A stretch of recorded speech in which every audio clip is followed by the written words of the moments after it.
Olá pessoal, tudo bem com vocês? Bom, no vídeo de hoje nós vamos dar início a uma sequência de vídeos que vão falar de um assunto muito importante da matemática e que tem sido muito abordado dentro do Enem e também em alguns concursos públicos, que é a parte da análise combinatória. Então hoje nós vamos ver o primeiro desses conceitos importantes dentro dessa área, que é o princípio fundamental da contagem. E para a gente dar início, a gente já vai começar vendo um exemplo desse princípio, o chamado PFC. Então observe. Exemplo 1. Uma pessoa quer viajar de Recife a Porto Alegre, passando por São Paulo. Sabendo que há 5 roteiros diferentes para chegar a São Paulo partindo de Recife e 4 roteiros diferentes para chegar a Porto Alegre partindo de São Paulo, de quantas maneiras possíveis essa pessoa poderá viajar de Recife a Porto Alegre? Então veja, isso é uma coisa bem intuitiva e que a gente às vezes até estuda lá na infância, lá no ensino fundamental 1, ou os anos iniciais do ensino fundamental. Para isso, a gente pode montar um esqueminha aqui para tentar responder este problema. Então perceba, a pessoa quer viajar de Recife a Porto Alegre, porém ela tem que passar por São Paulo. Então a gente pode montar colocando aqui as cidades, Recife, ok? Ela vai ter que passar por São Paulo, colocar SP, e ela vai para Porto Alegre.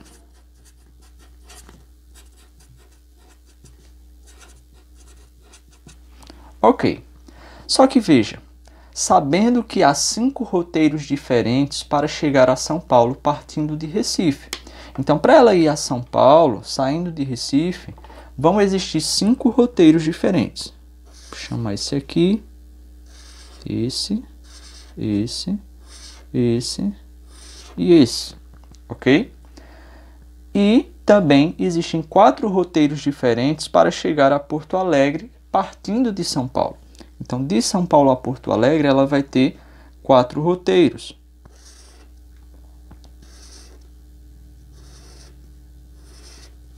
Perfeito. Se nós denominarmos esses caminhos, esses roteiros, por letras, por exemplo, de Recife a São Paulo, nós vamos ter o roteiro A, B, C, D e E, certo? E de São Paulo a Porto Alegre por números, por exemplo, o roteiro 1, 2, 3 e 4. Perceba que de Recife a Porto Alegre, passando por São Paulo, nós podemos fazer o roteiro A1, A2, A3, A4, B1, B2, B3, B4 e assim sucessivamente. Se nós precisássemos determinar, ou seja, descrever todos esses roteiros, então nós faríamos isso, né? O roteiro, quais são os roteiros? O roteiro A1, o roteiro A2, o roteiro A3, o roteiro A4 e faríamos a mesma coisa para o B, para o C, para o D e para o E. Isso para descrever quais são os roteiros. Mas a pergunta dessa questão é de quantas maneiras possíveis essa pessoa poderá viajar de Recife a Porto Alegre passando por São Paulo. Então nós não precisamos descrever todos esses roteiros ou mesmo fazer esse esqueminha, tá certo? Esse esquema eu fiz aqui só para que vocês pudessem visualizar melhor.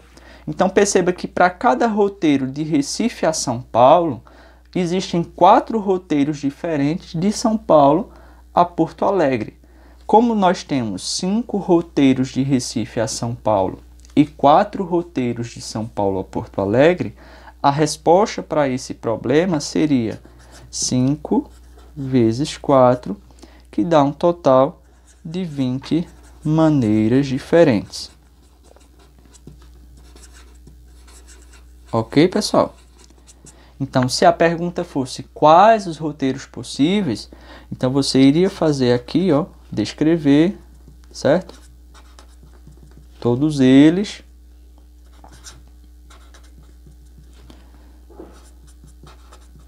E você ia perceber que para cada letra nós iríamos ter 4 roteiros diferentes, certo? Dando um total, ó, de 20 roteiros diferentes, de 20 maneiras diferentes de ir a Recife, a Porto Alegre, passando por São Paulo. Ok, pessoal? Vamos ver mais um exemplo.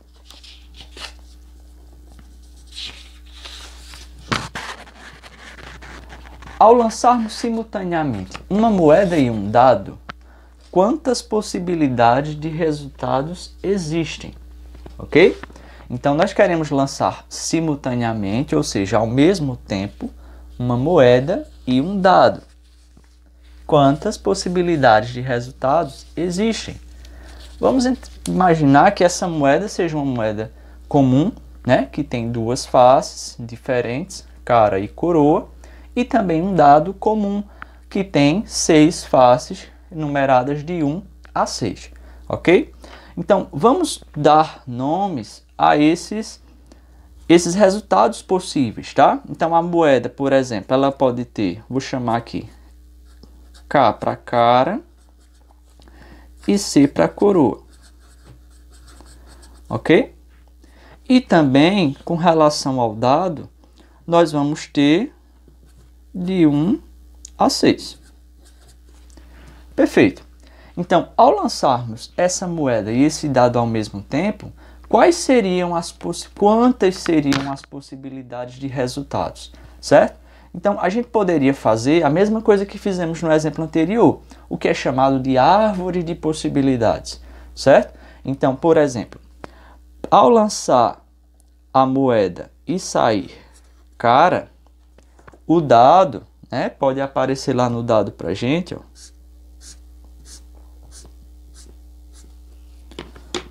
O número 1, 2, 3, 4, 5, 6. E aí a gente vai ter os resultados. Deixa eu estender aqui, ó. Então a gente poderia ter como resultado cara 1, cara 2, cara 3, cara 4, cara 5 e cara 6, certo? Da mesma forma, podemos lançar a moeda e cair no coroa. E aí também nós vamos ter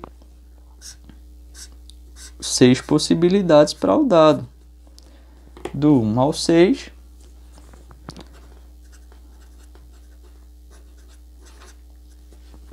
E aí, como resultado, nós também vamos encontrar coroa 1, coroa 2, coroa 3, certo? Até o coroa 6. Percebam que, no total, nós temos 12 resultados, 12 possíveis resultados. Só que aí, novamente, né, nós não precisamos fazer essa árvore de possibilidades para determinar a quantidade de possibilidades. Basta que a gente faça o seguinte, ó. Quantas possibilidades existem para a moeda? Cara ou coroa? Ou seja, 2 possibilidades. E quantas possibilidades existem para o dado? 6, né? Do 1 ao 6. Então, temos que 2 vezes 6 é igual a 12 possibilidades de resultados.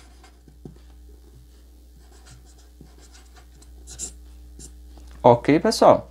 Então, essa quantidade a gente pode descrever. Só que vão existir situações, né, em que fazer a árvore de possibilidades se torna muito desgastante, se torna um processo muito longo. Então, nem sempre o problema ele vai pedir para você quais são as possibilidades, mas apenas quantas. E é isso que o princípio fundamental da contagem vem para nos auxiliar, certo? Então aqui embaixo eu copiei, né, a definição desse princípio. Se um evento ele é composto de 2 etapas sucessivas e independentes, de tal maneira que o número de possibilidades na primeira etapa é n, e para cada possibilidade da primeira etapa, o número de possibilidades na segunda etapa é n, então o número total de possibilidades de o evento ocorrer é dado pelo produto m vezes n. Professor, o senhor falou tudo aí, parece que falou grego, não entendi nada. Perceba, nesse caso da moeda e do dado, nós temos dois eventos, que um é o lançamento da moeda e o outro é o lançamento do dado. Esse evento que a gente quer fazer, né, é o lançamento dessas duas coisas, do dado e da moeda, ao mesmo tempo, né? Ou sucessivamente, lançar um e lançar o outro. Então são duas etapas sucessivas, onde uma não depende da outra, ou seja, o resultado da moeda não depende do resultado do dado e vice-versa, né? São eventos, são etapas sucessivas e independentes. Então, para o primeiro caso, o caso da moeda, nós temos duas possibilidades, né? Essas duas possibilidades podem ser representadas por esse M aqui, tá? O número de possibilidades na primeira etapa é M. E na segunda etapa, para cada resultado desse, eu tenho na segunda etapa N possibilidades, que seria o resultado do dado. Então, o número total de possibilidades, como diz a definição, é dado pelo produto M vezes N, que é exatamente isso que a gente fez, ó. 2 vezes 6, que dá um total de 12 possibilidades. E aí aqui embaixo eu coloquei uma observação que nos diz o seguinte, ó, o produto dos números de possibilidades vale para qualquer número de etapas independentes. Ou seja, se você tiver que fazer uma escolha ou um lançamento de alguma coisa, né, e isso precisa de 2, 3, 4, 5 etapas sucessivas e independentes, né, esse princípio ele vai ser aplicado. Não apenas para o caso de duas etapas, certo? Nos dois exemplos que nós fizemos, havia duas etapas. Mas se você tiver 3 etapas, 4 etapas, 5 etapas e elas forem sucessivas e uma não depender da outra, então a gente pode aplicar esse princípio, o princípio fundamental da contagem. E aí, para a gente encerrar, eu trouxe aqui um exemplo que aparece bastante nos exercícios, tá? Onde a gente pode aplicar o princípio fundamental da contagem. Perceba, com os algarismos 0, 1, 2, 3, 4, 5, 6 e 7, a pergunta é, quantos números de 3 algarismos nós podemos formar? Então, com esses algarismos aqui, quantos números de 3 algarismos podemos formar? Perceba que o problema, ele não diz para a gente se esses algarismos podem ou não se repetir. Sempre quando ele não fala isso, a gente entende que os algarismos podem se repetir, certo? Diferentemente da letra B, como vocês já estão vendo aí, ó, quando ele vai falar aqui quantos números de 3 algarismos distintos podemos formar.